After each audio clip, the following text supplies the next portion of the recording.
In this short tutorial video, I'm going to show you how to create your Hotmail email.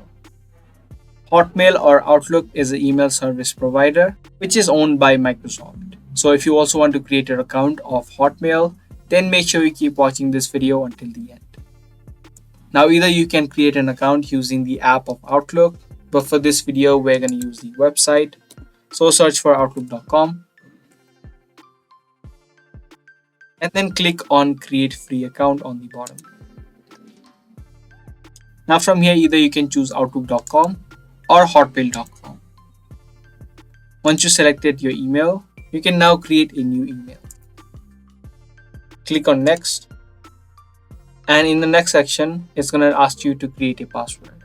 Make sure that your password is strong by including numbers, letters and special characters. If you want to reveal this password, you can click on show password. Once you typed in the password, click on next and type in your name.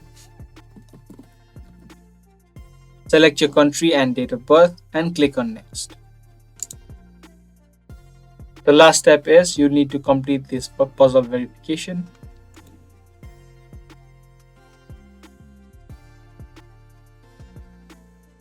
And there you go, your Hotmail email now has been successfully created. Now if you want to use this email, you can search for outlook.com and use this email service provider. So that's the way that you can create an Outlook email. I hope you guys found this video helpful. If you did, do let us know by giving this video a thumbs up. And if you are interested in more videos just like this, be sure to hit that notification bell. That's going to be all for today. Thanks for watching.